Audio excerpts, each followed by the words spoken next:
Margir útflytjendur eru hættir að flytja gjaldeyri til landsins þar sem Seðlabankinn tekur fjármunina í herkví að sögn framkvæmdastjóra Samtaka verslunar og þjónustu. Erfiðlega gengur fyrir innflytjendur að fá gjaldeyri til að halda uppi matvælaframleiðslu í landinu. Höskuldur Kári Schram. Fyrirtæki þurfa nú að fara í gegnum flókið ferli til að verða sér út gjaldeyri. Í fyrstu þarf fyrirtæki að leggja fram beiðni hjá viðskiptabanka þar sem beiðnum raðað upp í forgangsröð.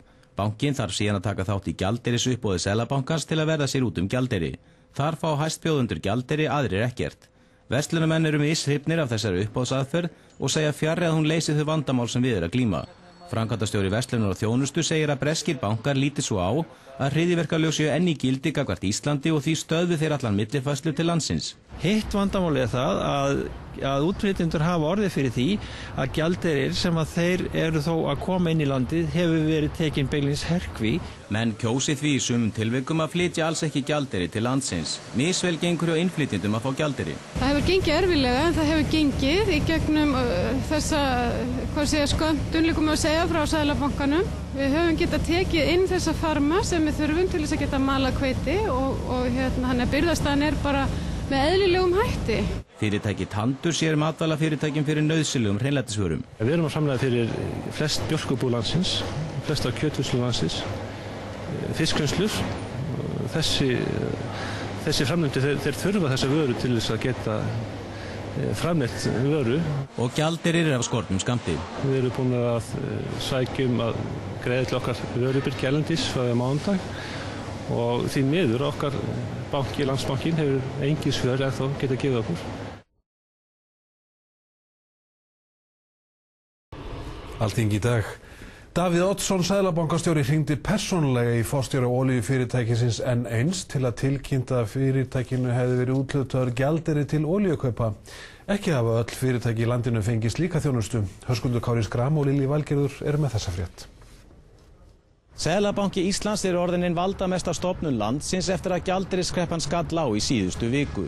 Bankinn skammtar fyrirtækjum í landinu gjaldeyrir meðal annars með uppboði eða gegnum beiðni frá viðskiptabönkunum.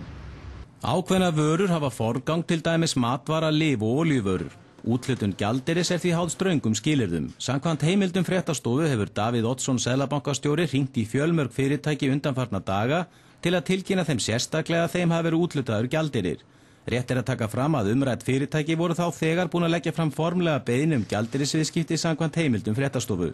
Meðal annars á Davíð hafa hringt í forstjóra olíufyrirtækisins N1. Var það seðlabankastjóri sjálfur sem hringdi og sagði að fengi gjaldeyri? Við höfum átt gott samstarf við Seðlabankann og okkar viðskiptabanka það að tryggja gjaldeyrir og það hefur allt gengið fram eins og að var stefnt. Við þakkum auðvitað Seðlabankanum fyrir gott samstarf. Hann hringdi ekki sjálfur, ekki tjáði það? Nei, ég tjáði mig ekkert það. Ekki liggur fyrir hversuna Davíð hringir í sum fyrirtækin ekki önnur. Samkvæmt upplýsingum frá Seðlabanka Íslands fara seðlabankastjórar ekki í gegnum gjaldeyrisumsóknir né taka þeir ákvarðanir einstakar úthlutanir.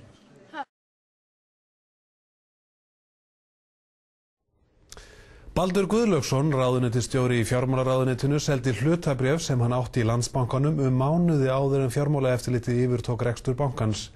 Guðný Helga Herbertsdóttir. Baldur náði því að selja hlutabréf sín áður en þau urðu algjörlega verðlaus eftir yfirtöku fjármálaeftirlitsins á bankanum. Hann neitaði viðtali en sagði í samtali við fréttastofu að þegar hann seldi bréfin hafi hann ekki haft neinar upplýsingar sem markaðurinn hafði ekki. Hann hafi tekið ákvörðun sölu bréfana eftir að fréttir birtust í fjölmiðlum áhættu bankans og útlánatapi vegna lánveitinga.